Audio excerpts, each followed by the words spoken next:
So huge thanks to you all for attending today. And I just want to say welcome to our today's talk. I'm delighted to see so many of you joining and so many registered, and they will be recording sent out afterwards for you to enjoy as you wish. So this really promises. I'm so excited about this session because it's LiDAR and archaeology, absolutely lots of information to learn there.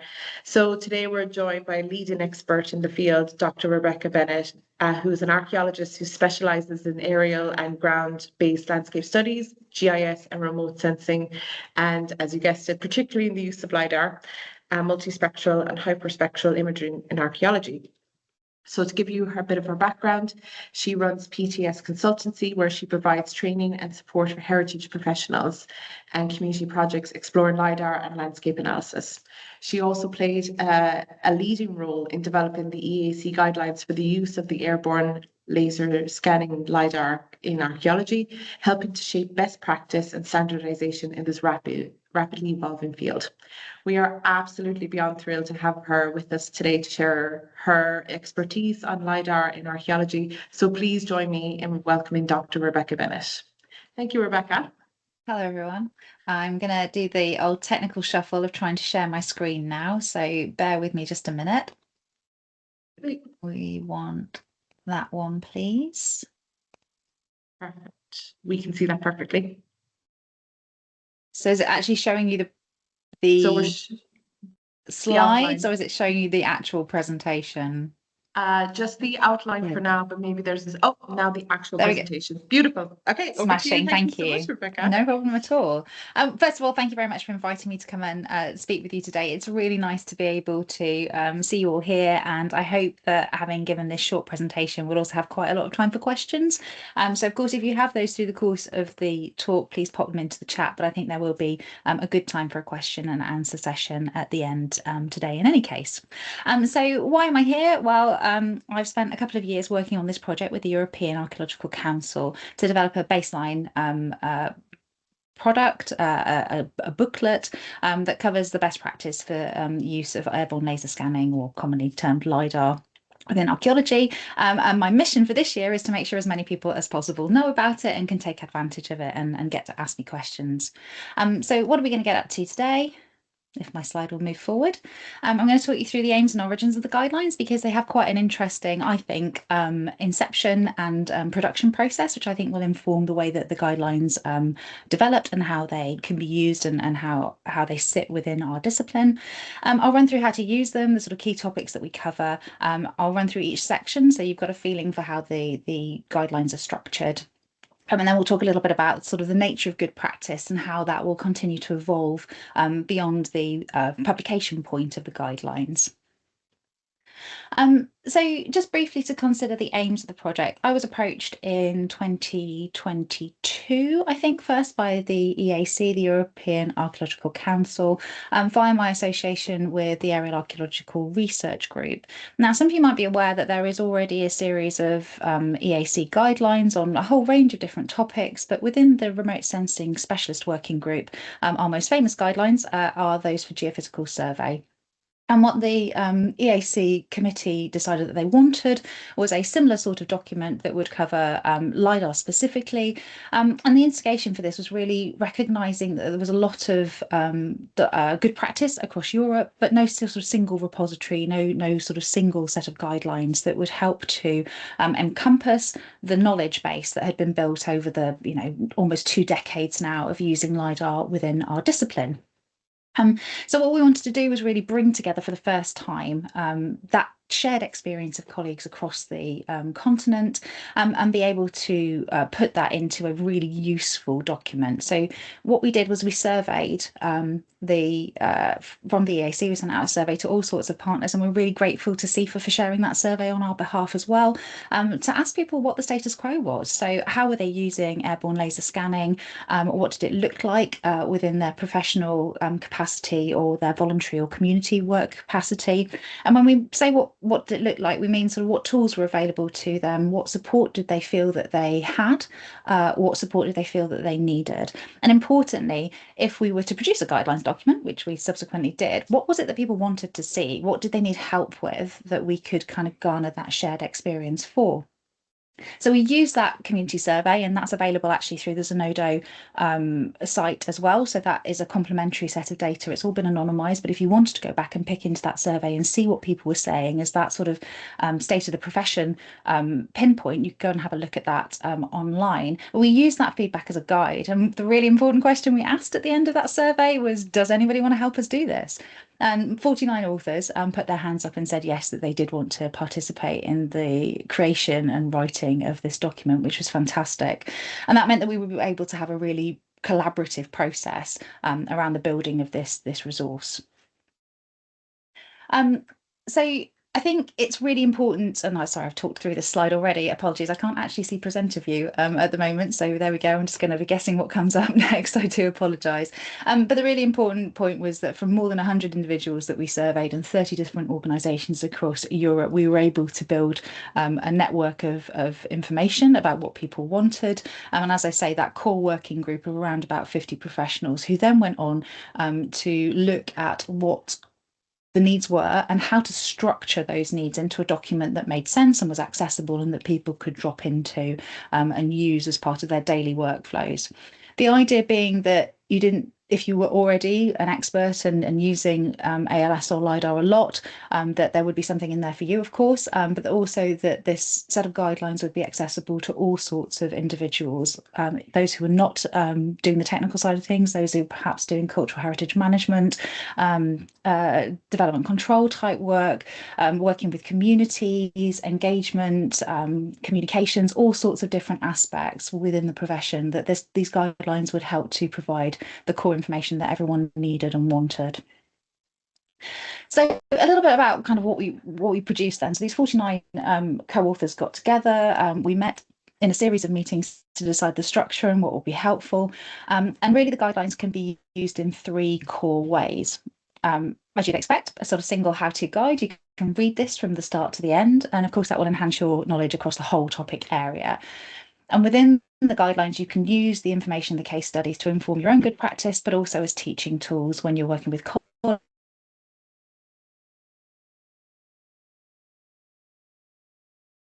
also if you're working with communities and the wider network. You can also use these guidelines to dive into a particular topic. So if you wanted to know about, for example, point spacing and density, so really diving into some technical issues. What does a career path look like for somebody who's interested in airborne remote sensing and specifically ALS as a specialist? How do you visualize the data? And lots of other topics as well. We've got you covered in this documentation. And we have structured it such that you can use the sections to jump into the relevant part of the ALS life cycle. I'll explain a little bit more about what I mean by that in a minute, but essentially we have tried to structure these guidelines such that there is an obvious through flow to that process of identifying a need for the use of ALS, how you access that, where would you get it from archival sources or perhaps a bespoke survey, to processing those data, analysing and extracting cultural heritage information from that data, and then onto the process of curating it, archiving metadata and communications as well. So each part of that process, we've tried to cover off how you could engage with best practice. And then the final sort of way to use the guidelines is for specific applications. So in the final section of the guideline, we look at specific tasks, and these are not just case studies of particular different environments. These are examples of how you might apply airborne laser scanning to, for example, development management questions and queries, and what best practice around that might be. Now, that final section comes with a caveat that it does heavily rely on the preceding sections for context. So there are a lot of cross-references. We spent a lot of time putting effort into cross-referencing this document so that if you are just dipping in, you can also then expand your knowledge and step back.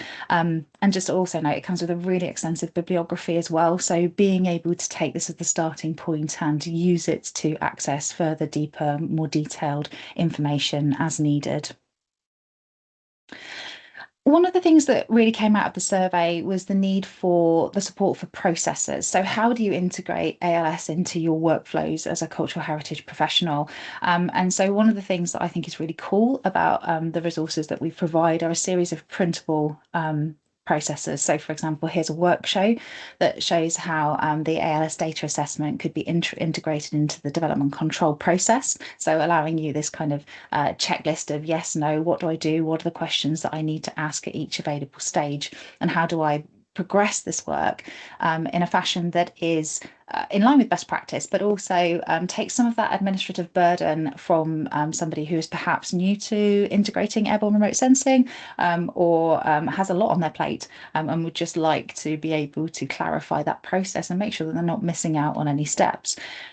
Important to note is that when we did the survey, there were a lot of our colleagues across Europe who were essentially kind of working in isolation with either one or two, sometimes very, very small teams, doing this sort of specialist work for an entire country or at least a county. And so it was really important to us that we were able to provide support for those individuals, but also those individuals who didn't have access to specialists within the discipline, so that they could still progress and do the work that they needed to. Another example, how do we assess whether data in a LiDAR archive is suitable for our purposes? Well, we've put together a printable assessment check sheet that you can use, which will help you to break down that information and check off all the different variables that you need to understand in order to know whether that data is applicable for your core purpose. So as I mentioned, the guidance has a series of sections which are related to those phases of integration. So phase 1 covers the ALS data acquisition, so the technology itself, how it works, and how you go about that process of acquiring data, either through the archive or through a bespoke commissioning process. In phase 2, we look at how the data are processed. So we go right the way through from point cloud to raster image, looking at the processing steps and the derivation of products that are suitable for archaeological interpretation from airborne laser scan data. In phase 3, we look at sort of the archaeological interpretation. As part of sort of section 2, of course, we look at archaeological interpretation as a key element of that process. Through phase 3, we look at reporting and archiving. So that's the dissemination of the data and also making it available for future people who want to come and reuse and cross-use that. And then the final phase looks at applications and management considerations, which I've already touched on, and I'll speak to more in detail in just a moment, but specifically around those particular types of application that might not be so covered in such detail as are going through the general workflow, but have specific parameters and considerations that we would want to take into account. So a little bit of a section by section run through, and then we'll be on to asking some questions, hopefully from the floor. So in section 1, we talk about ALS technology and data acquisition. So there's lots of information in here about first of all, how to use the guidance document, an introduction to the scanning technology, the things that you need to know. And this is very much designed not to make you the ultimate expert in ALS. You don't need a degree in physics.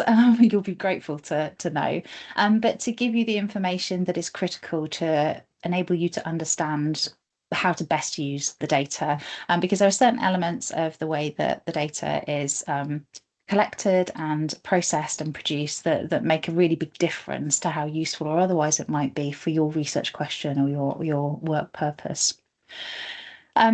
We reference a diagram about how there's different stages of using ALS and heritage projects, and there are specific details about the required parameters for ALS survey. And this is really important because if you are in the privileged position of commissioning a bespoke survey, you really want to be able to get that process right.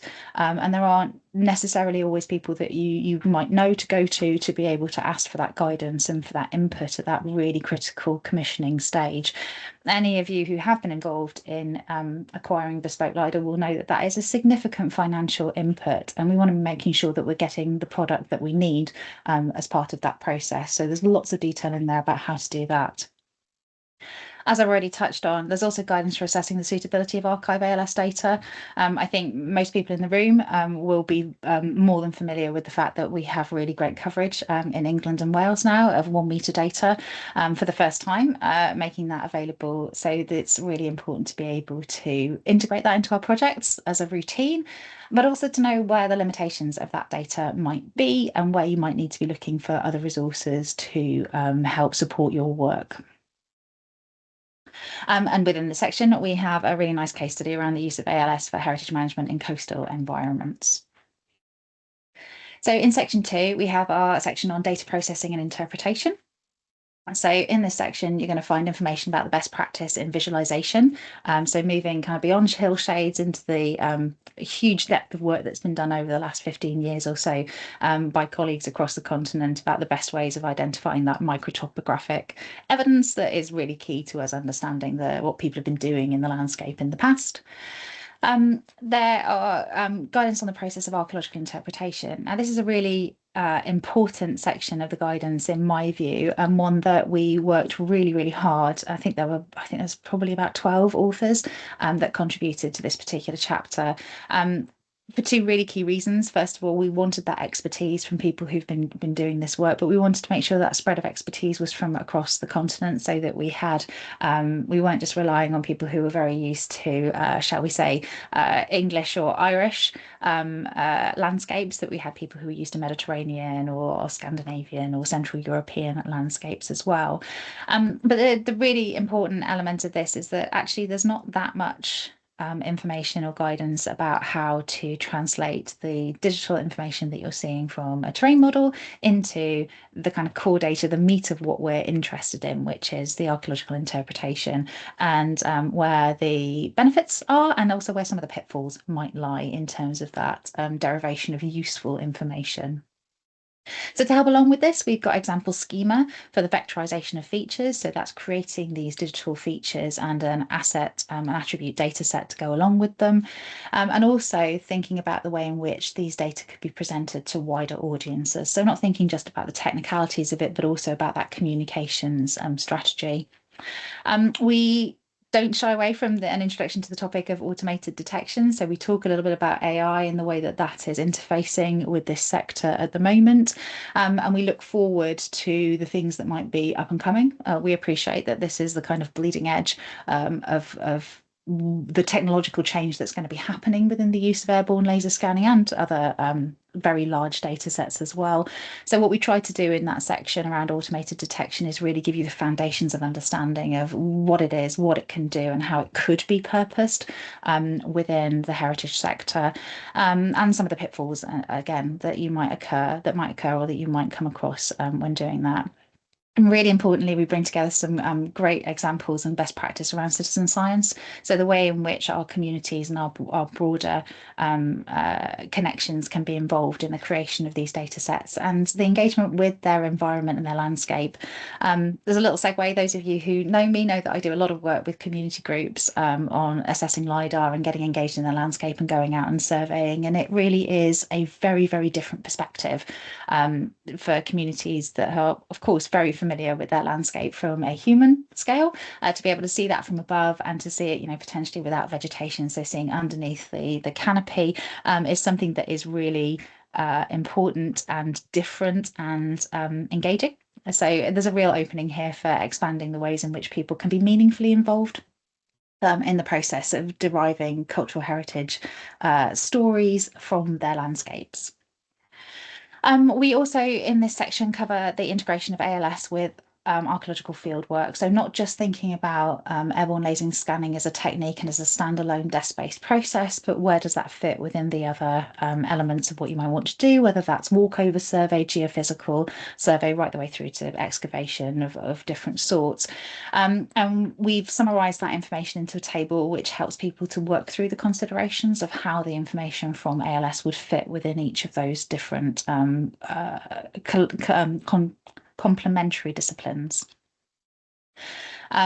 And we also have an example schema for collecting field observations. So when we come to move from that initial desk-based assessment to adding observations from within the field, what does that look like? What is most important? How do we structure those data to get best use of it?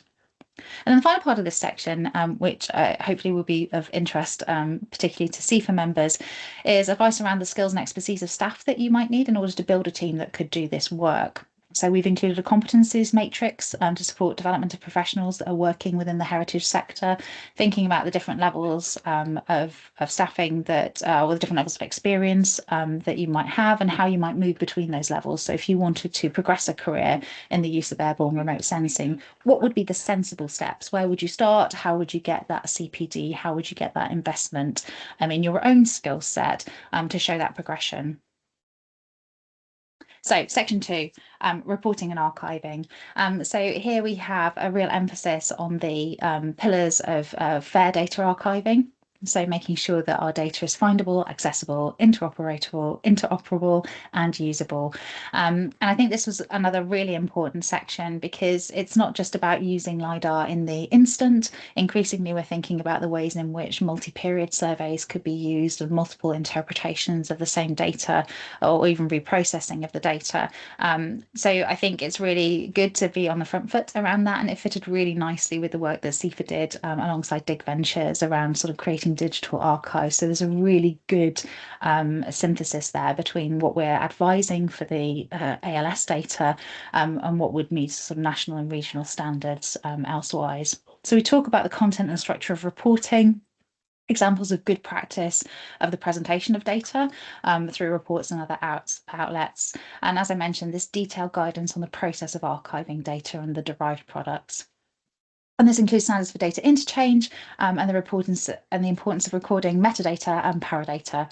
And those sound like, potentially big and scary words for some people, but it's really about the practicalities of the tools that can support that. And then importantly, as part of this section, we do also have guidance and ideas for the dissemination and public outreach, including how you might explain technical topics to really diverse audiences to help them engage with the work that we do. So section 4, the applications and management considerations section.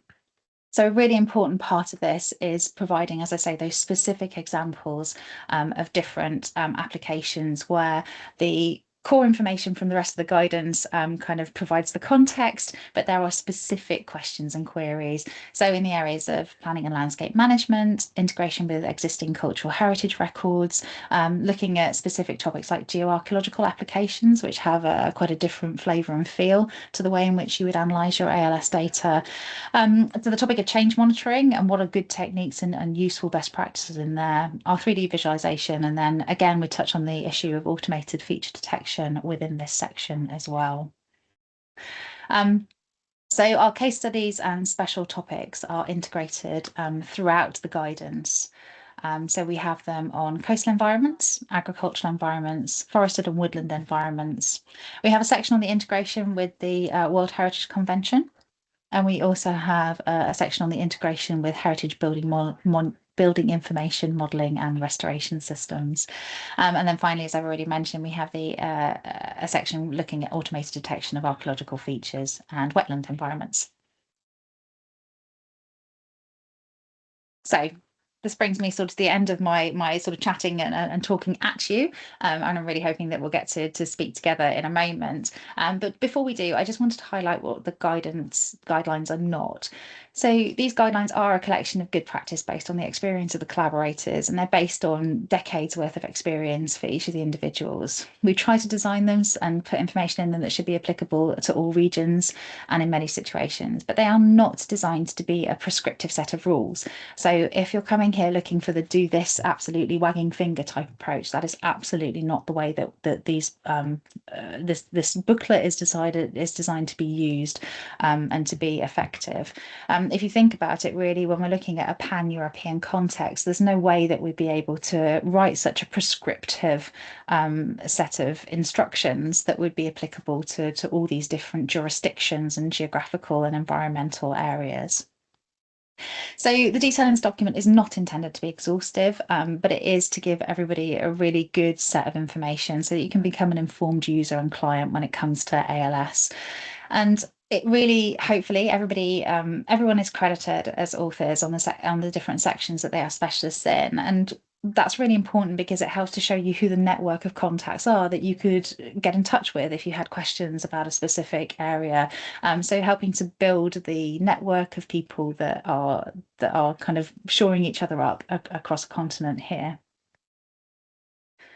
And then finally, a word on currency. So in some areas that are covered by this document, we expect to see kind of rapid growth and change. So particularly in terms of artificial intelligence applications and also with respect to geospatial formats. So in that section where we're talking about archiving and what we can do to protect access to our data and interpretations for future generations, there's going to be some significant changes there. While of course the actual technology themselves, the sort of the laser-based measurement systems, they're fairly well established. You're not really going to see too much change with respect to those. So what we do encourage is that if you are interested in this, that you stay in touch with the relevant professional interest groups. I've already mentioned the Aerial Archaeological Research Group, so that you can keep in touch with the way that this discipline is changing and help to inform your practice and the next version of these guidelines. So that's everything from me, except to say that the guidelines themselves are downloadable from Zenodo. And also in that same repository, there are links to these slides so that you'd be able to access those and reuse them if you wanted to, and also to a short video that I recorded introducing the guidelines for the Aerial Archaeological Research Group that I gave in May of this year. So if you wanted to access that and kind of refresh your memory on it at any point, you'd be really welcome to. You're also really welcome to reuse those resources to help if you're teaching or introducing this topic to colleagues. Thank you very much for listening to me. I hope that it's been interesting, and I'm really hoping that some of you have got some great questions for me.